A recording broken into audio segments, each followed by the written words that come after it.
Hello friends, आप देख रहे हैं आपका चैनल शेयर बाजार विद आयुष। और दोस्तों, बात करेंगे इस वीडियो में किसके बारे में? None other than Warren Buffett के बारे में। देखिए, वॉरेन बफे उन चुनिंदा इन्वेस्टर्स में से एक है जो कह सकते हैं पहले ही चीज़ों को होता हुआ देख लेते हैं। और ऐसा हमें बाद में पता चलता है कि पहले ही उनके द्वारा जो कहा गया था वो बिल्कुल सही होता हुआ दिख रहा है। देखिए, वॉरेन बफे उन कुछ इन्वेस्टर्स में से एक थे जिन्होंने पहले ही शुरू कर दिया था दोस्तों कैश को पाइल अप करना। और ये दोस्तों जो कैश को पाइल अप उन्होंने करना शुरू किया, अब ऐसा लगता है कि वो वर्थ पे ऑफ उनको हो रहा है। जो उन्होंने दोस्तों स्टॉक्स को बेचना चालू किया, अब ऐसा लग रहा है कि देखिए जो शेयर्स बेचे गए थे वॉरेन बफे के द्वारा वो बिल्कुल सही समय पर बेचे गए थे। और अब एक सबसे बड़ा सवाल यही पूछा जा रहा है, क्या वॉरेन बफे ने यूएस मार्केट क्रैश पहले ही प्रिडिक्ट कर लिया था? और ये बात ध्यान रखिएगा, करेंटली वॉरेन बफे $325 बिलियन के कैश पर बैठे हुए हैं। इतना दोस्तों करेंटली जो कैश है वो आप कह सकते हैं वॉरेन बफेट होल्ड कर रहे हैं, जो करीबन $325 बिलियन है। कई जगह पे बताया जा रहा है कि वो $335 बिलियन भी है। दोस्तों, वॉरेन बफे की जो कंपनी है बर्कशायर हैथवे, उन्होंने करीबन डबल कर लिया अपने कैश को treasury bills and liquid assets in 2024। और ये बात ध्यान रखिएगा, रिकॉर्ड $334 बिलियन, ये दोस्तों जो लेवल है, इतना कैश इनके पास आ चुका है। By the end of the year जो वॉरेन बफे की फर्म है बर्कशायर हैथवे, उनके पास $134 बिलियन है स्टॉक्स में। बेयरली दोस्तों स्पेंड किया है $3 बिलियन ऑन बायबैक। और पर्सपेक्टिव इस तरीके से देखिए कि 2023 के अंदर $24 बिलियन की रीपर्चेसिंग करी थी और $9 बिलियन के खुद के शेयर्स खरीदे गए थे। लेकिन इस बार अगर आप देखेंगे तो बिल्कुल स्ट्रैटेजी ऑपोजिट है। ना देखिए वॉरेन बफे बायबैक करते हुए दिख रहे हैं, ना वॉरेन बफे देखिए पैसा खर्च करते हुए दिख रहे हैं, या फिर ऐसा नहीं है कि कोई नए शेयर्स खरीदते हुए नजर आ रहे हैं, बल्कि वो कैश को दोस्तों जमा करते हुए दिख रहे हैं। बल्कि ये है कि जितना दोस्तों कैश अभी इनके पास है $334 बिलियन, ये ऑलमोस्ट डबल हो गया 2023 में जितना कैश वॉरेन बफे के पास था। और आप समझ सकते हैं कि देखिए वॉरेन बफे को इसीलिए कहा जाता है कि देखिए इतने बड़े दिग्गज है शेयर बाजार के कि पहले ही चीज़ों को वो समझ लेते हैं। दोस्तों, ये माना जा रहा है कि देखिए वॉरेन बफे ने पहले ही ये प्रेडिक्ट कर लिया था कि जो यूएस के प्रेसिडेंट रहेंगे डोनाल्ड ट्रंप, उनके आने के बाद बाजार में क्रैश देखने को मिल सकता है। और अगर आप एग्जैक्टली देखेंगे तो जो निस्डैक है वो भी इसी तरीके से गिरता हुआ दिख रहा है। और सबसे बड़ी बात क्या है कि देखिए अभी भी वॉरेन बफे ऐसा नहीं है कि कोई बाइंग आपको बहुत तेज़ी से करते हुए दिख रहे हैं। अभी भी दोस्तों जो कैश है वो उनके पास पाइल अप होता हुआ दिख रहा है, वो बढ़ता हुआ दिख रहा है। और लगातार जो उनकी स्ट्रैटेजी है जिसमें वो शिफ्ट करते हुए दिख रहा है कि किस तरीके से अब यहाँ पर कंजर्वेटिव स्ट्रैटेजी वो लेकर चल रहे हैं, जिसमें वो कैश को लगातार बढ़ाते हुए नजर आ रहे हैं। दोस्तों, जब डोनाल्ड ट्रंप प्रेसिडेंट बनने वाले थे उसी से पहले सितंबर के मंथ से, ये बात ध्यान रखिएगा, सितंबर में हमारे बाजार ने ऑलमोस्ट पीक कर लिया था। और उसके बाद से जो वॉरेन बफे है वहाँ पर अमेरिका में, यूएस में जो स्टॉक्स उनको बेचना चालू किया, जैसे कि Apple, bank of America, Citigroup, इन सब शेयर्स में अगर आप देखेंगे वॉरेन बफे ने अपनी काफ़ी बड़ी पोजीशंस को श्रेड किया, यानी काटा।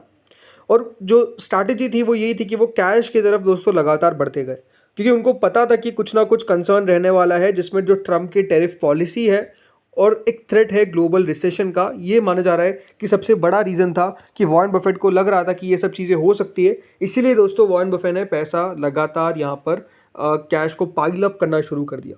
क्योंकि ये बात ध्यान रखिएगा, ऐसा नहीं कि देखिए वॉरेन बफेट ने जब बेचा उसके बाद मार्केट्स बढ़े नहीं यूएस के, नहीं। यूएस के मार्केट्स में दोस्तों तेज़ी आपको देखने को मिली, राइट, अक्टूबर नवंबर तक अच्छी तेज़ी देखने को मिल रही थी। और उससे पहले अगर आप देखेंगे वॉरेन बफेट ने अपनी स्ट्रैटेजी को कट कर लिया था। तो ये बात सही है कि देखिए कोई ऐसा नहीं है कि बिल्कुल टॉप पर प्रेडिक्ट कर सकता है, बट आप ये बात ध्यान रखिए, अगर आप 5-10% भी उससे पहले पता चल जाता है आपको कि हाँ यहाँ पर टॉप लग रहा है मार्केट का बनता हुआ, तो आप समझ सकते हैं कि कितना पैसा बन जाता है और कितना पैसा जो आपने बनाया है वो भी आपके पास रहता है। जो एग्जैक्टली अगर आप देखेंगे, आज आप देखिए एप्पल को, अगर आप स्टॉक को देखेंगे 6 महीनों में अगर आप देखेंगे एप्पल को, वैसे तो देखिए 1% गिरा है, लेकिन अपने टॉप से ऑलमोस्ट दोस्तों 17% करेक्ट हुआ है। और पिछले एक महीने में एप्पल का शेयर 12-13% करेक्ट हो चुका है। वहीं बैंक ऑफ अमेरिका को आप देखेंगे तो पिछले एक महीने में स्टॉक 12.12% करेक्ट हुआ है, $40.89 पे चल रहा है। और लास्ट 6 महीने में आप देखिए 4% है, लेकिन ऑलमोस्ट अगर यहाँ पे भी आप हाई से देखेंगे तो वो 12-13% से ज़्यादा करेक्ट होता हुआ दिखता है। तो गिरावट अगर आप देखेंगे सब शेयर्स में आपको देखने को मिली है, और गिरावट साफ साफ नज़र आती है। और आप खुद समझिए ना, नेस्डैक जैसा इंडेक्स जो इतना हैवी वेट इंडेक्स है टेक का, एक महीने में 11% इंडेक्स करेक्ट हुआ है। ये बात ध्यान रखिए, 11% का करेक्शन आपको सिर्फ इंडेक्स के अंदर देखने को मिला है। और बहुत शेयर दोस्तों 11% बढ़ नहीं पाते हैं।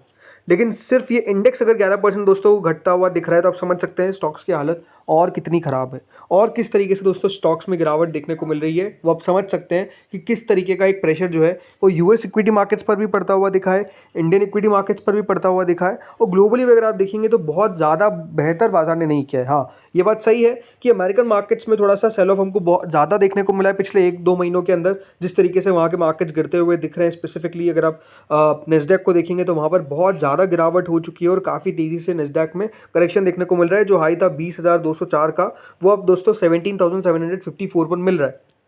और सिर्फ दोस्तों यहाँ पे वॉरेन बफे नहीं रुक रहे हैं, वॉरेन बफे तो दोस्तों अपने रियल स्टेट एम्पायर के अंदर भी अब सेलिंग करते हुए दिख रहे हैं। उनका लेटेस्ट मूव ये क्लियर बताता है कि उनको लगता है कि प्रॉपर्टी मार्केट भी सीरियस ट्रबल में है। ये बात ध्यान रखिएगा, वॉरेन बफे करेंटली जो इनका रियल स्टेट सेक्टर के अंदर बिजनेस है और जिसमें ये होम सर्विसेज ऑफ अमेरिका को सेल करने के बारे में कंसीडर कर रहे हैं, ये रिपोर्ट सजेस्ट करती है।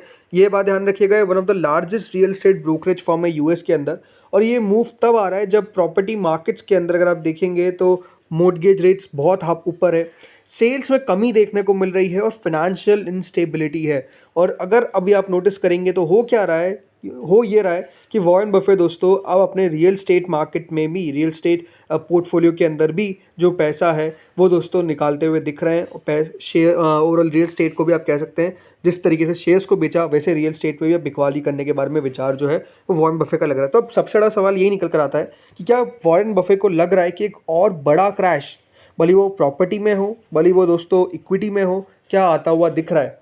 तो दोस्तों ऐसा क्यों लगता है, क्योंकि एक बात ध्यान रखिए, वॉरेन बफे ने किया क्या है। देखिए वो हमेशा बर्कशायर हैथवे के बायबैक करते रहते हैं, लेकिन अभी अगर आप देखेंगे तो स्टॉक ऑलमोस्ट रिकॉर्ड हाई पे चल रहा है और वॉरेन बफे ने अपने जो बायबैक्स है उनको भी बेसिकली भी पॉज कर दिया है। देखिए वॉरेन बफे हमेशा मानते हैं कि शेयर्स को तभी बायबैक करते हैं जब वो अपने इंट्रिंसिक वैल्यू के थोड़े से नीचे ट्रेड कर रहे होते हैं। यहाँ पे आप देखिए, the pause in repurchase suggest Buffett 94 does not view Berkshire stock as undervalued. मतलब वो खुद दोस्तों बर्कशायर स्टॉक को अंडर वैल्यू नहीं समझते हैं। उनकी जो एनुअल रिपोर्ट है, कंपनी की एनुअल रिपोर्ट, उसमें बफेट ने ये बताया कि वो ऑथराइज तभी होते हैं, रीपर्चेज तभी करते हैं शेयर्स को जब उनको लगता है कि उनका स्टॉक बेसिकली अपने इंट्रिंसिक वैल्यू के नीचे ट्रेड कर रहा है।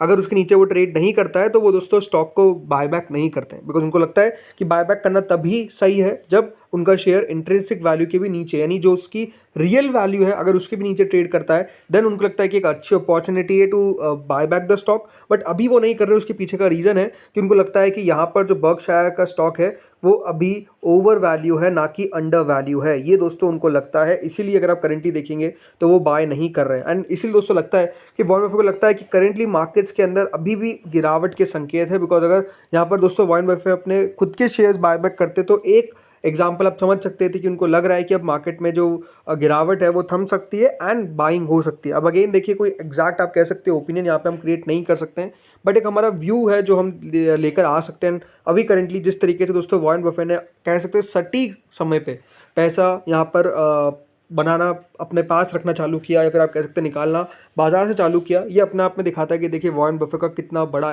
कितना तेज़ देखिए एक्यूमन है और किस तरीके से, भली उनकी देखिए उम्र 94 की है, बट कह सकते हैं मार्केट्स को उनसे बेहतर कोई नहीं समझ सकता है। तो यही देखिए बड़ी बात है, इसलिए कह सकते हैं कि ऐसे दिग्गज इन्वेस्टर्स से सबको सीखना चाहिए, भली वो नए निवेशक हो पुराने निवेशक हो, बिकॉज सही समय पे देखिए मार्केट्स को जो टाइम कर पाता है उसी को देखिए कह सकते हैं मार्केट में सबसे ज़्यादा माना जाता है, और इसलिए आप कह सकते हैं वॉरेन बफे का इतना बड़ा नाम है। तो दोस्तों इस वीडियो में इतना ही था। होपफुली वीडियो बढ़िया लगा होगा आपको। अगर लगा तो लाइक कर देना, चैनल से पहली बार जुड़े सब्सक्राइब कर देना। Thank you friends for watching this video.